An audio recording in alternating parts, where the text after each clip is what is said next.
called me and told me a very horrific story about her and her escape from the assault. She told me that she was at a friend's house who had industry ties and was on the phone with Diddy, and he decided to come to the house. And when he came to the house, everything was fine, that there was another woman there who we've determined to be Christina Coram, KK, who Diddy talks about a lot as his like right-hand woman, if you will, and that they were discussing her, and then that led to her being served a drink where then she started to feel woozy, and then Mr. Combs assaulted her with an inanimate object, and then actually directed another gentleman to her while he Jay-Z watched is being and shopped around pleasured Hollywood, himself. and it is as graphic as you can imagine. Beyoncé and Jay-Z have both been trending hard on social media since Jay-Z's bestie, Diddy, got exposed for allegedly being a creep. Fans have been speculating that the real reason the Carters were so desperate to distance themselves from Diddy was that he allegedly had dirt on them. If you're wondering what he could possibly have on them, a celebrity lawyer who claims to be representing some victims against Diddy recently made a bold claim about how she has some damaging footage of Beyoncé in a compromising situation that looks to be a freak-off. And like that's not wild enough, some unconfirmed rumors are claiming that the tape is allegedly being auctioned, and that Jay-Z is allegedly offering to pay $500 million for the footage to save him and Beyoncé humiliation. But how exactly did the tape get leaked, and did Diddy really record Beyoncé without her knowledge? Let's break this down. Okay, so while we haven't seen any actual footage of the freak-offs, we have seen some pictures. And girl, when I tell you that those pictures are wild AF, I'm not even joking. One of Diddy's alleged victims leaked some pictures that they secretly took at the parties, and it had everyone shook. As shocking as the pictures were, people who have seen the alleged Beyoncé video are saying that it's way worse than anything we have ever seen. This kind of makes us wonder what exactly was going on at these freak-offs. Even though the rumors of Beyoncé being at the freak-offs have been around since we first learned about them, it wasn't until a couple of days ago that we learned she was allegedly caught on tape at those parties, doing some very, let's say, interesting activities. This was first reported by a lawyer named Ariel Mitchell, who had an interview where she talked about how she's going to be filing an SA lawsuit against Diddy on behalf of one of her clients. For obvious reasons, Ariel couldn't name the client, but when she told her story, it sounded very similar to all the stories of the women who have accused Diddy of say. His usual mo seems to be to spike the women's drinks before doing bad things to them. And according to Ariel, this is how it played out for her client.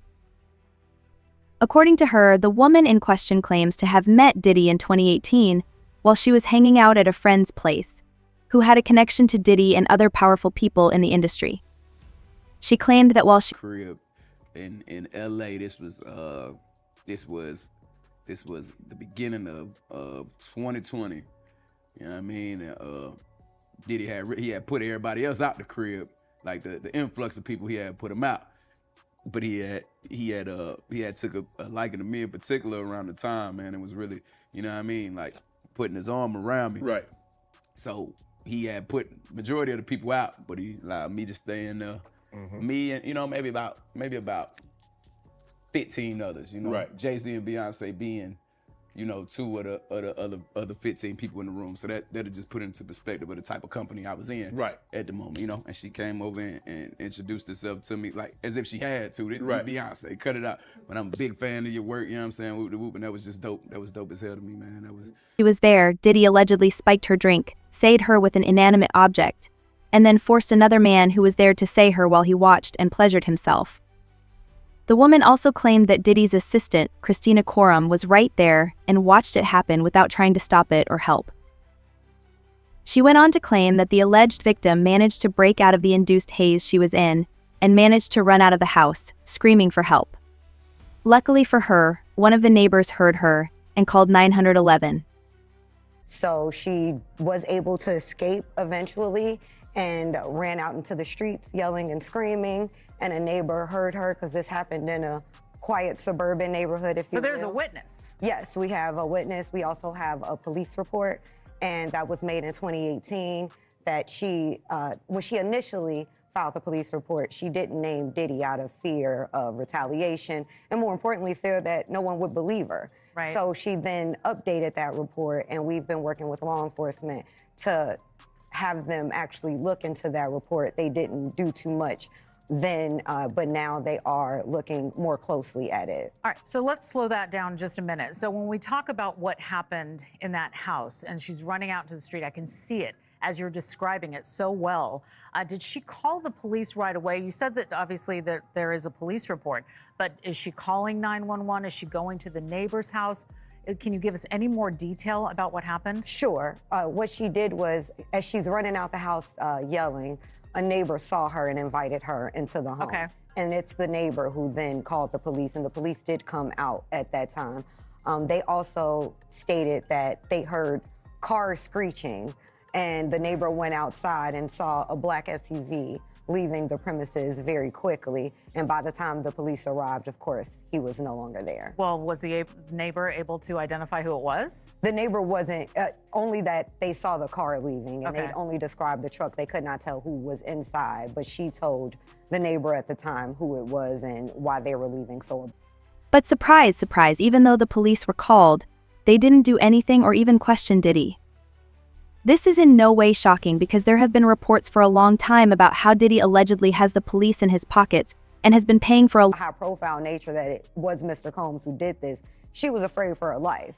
She was concerned that if she was to come forward and say something, that no one would believe her, because we're talking about 2018 when Mr. Combs was still pretty much at the height of his career, still very much so an icon and influential figure. So she's just a young girl from Northern California who's gonna believe that he Right. had done something to her like this. So she didn't tell anybody. She did not hire an attorney. All she did was make the police report in the hopes that maybe the police would try to investigate and come up with anything. But she said she kind of felt from the police that they were disregarding what she was saying, even without saying Mr. Combs' name. Do you know if he was interviewed? I mean, he was named in the police report? I don't think so. Based on what she said, she really felt that the police were trying to bury this and disregard her claims and not really investigate, which is another reason why a lot of victims don't report these things to the police. We have to address the elephant in the room, is that we have victims, especially women,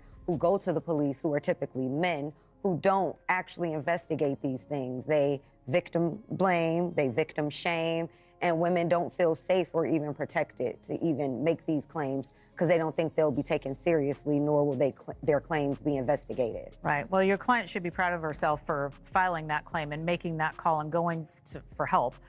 long time to make his alleged crimes go away and get swept under the rug. Also, Cassie and Lil Rod exposed him in their lawsuits for allegedly using intimidation tactics to scare and manipulate his victims into keeping their mouths shut, sometimes going as far as to threaten to unalive them.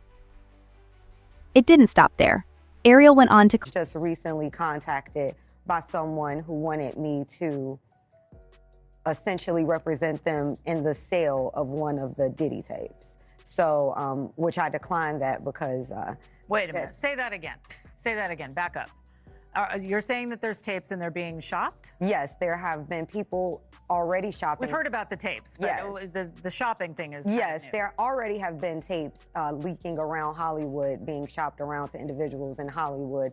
But one particular person contacted me to shop a particular video they were in possession of, and to contact the person who was in the video to see if they were interested in purchasing the video before it became a public knowledge. I've heard this before, so like a catch and kill. Catch and kill, correct. Wow. Can you, and I guess you can't reveal the person who is on No, this I can't tape. explain who the person was, but Mr. High profile? Mr. Combs was in the tape, and this other person is, I would venture to say, more high profile than Mr. Combs. Really? Really? And you've seen it? Or I've seen stills of the video. okay. So you can verify that it exists, that it's real, that the other person in the video is very visible. It's no question if it's that person in the video, and I can tell the video was in nature. Oh my, all right. So we know that he videotaped a lot of activities at his home, did he? And it sounds like there was probably a lot of hidden cameras as well. Is that what is being talked about? Yes, this was actually in his Atlanta home, at Okay. a home he had in Atlanta at one point. And it does seem that the person isn't like looking into the video, so to me, doesn't seem like that person knows they're being videotaped. It doesn't seem like they're active participant in the videotaping, like they're being surreptitiously recorded it. Claimed that she was recently contacted by another client who wanted her to help broker the sale of a tape featuring one of the most prominent celebs in the industry. Ariel claimed that the celebrity was clearly not aware that they were being recorded, making it easy for us to put two and two together and realize that the celebrity in question could be Beyoncé. I mean, she is one of the very few celebrities bigger than Diddy in Hollywood. A lot of people don't know that cheesecake we went and got was for Beyoncé. She was upstairs the whole time. What we was talking about again? Hold on. Yeah, that's a fun fact. People don't know. People like, y'all walked and got a cheesecake. It was for Beyoncé. I'll do it again. But yeah, because at first he was like, I want some cheesecake. But we took all night to do the process, right? So when we got back, it was like 4 or 5 in the morning. And me and Dallon got back first. Let me tell you how green these niggas is. So I'm the type of nigga, I listen to everything you say as if it's a contract. So if you say, walk to the store, or walk to get me some cheesecake, I'll walk to get you some cheesecake, but I'm not walking back. And that's just what me and Dallon did. And they like, why y'all, you know, they hot. Like, y'all cheating. And we like, he told us to walk. He didn't tell us to walk back. So we already in the hotel like 3 hours before they got there. When they said they was coming, we went and met them in front of the building. And you know the first thing that nigga said out of his mouth? That nigga said, they said, we got the cheesecake. He was like, I don't want that shit. Take that shit upstairs for Beyoncé. Then he said, they was like, yeah, man, we wanted to tell you, Fred and Dallon, they ain't walk back. You know, trying to be on some snitching shit. He was like, I ain't tell you niggas to walk back. Plus, we all know how close she and her husband Jay-Z are to Diddy. At this point, fans started digging up old receipts from other celebs who claimed to have seen her at Diddy's parties. For example, in this interview that Davey gave, it kind of seemed like Beyoncé could have been trying to put the moves on him. But that's not all.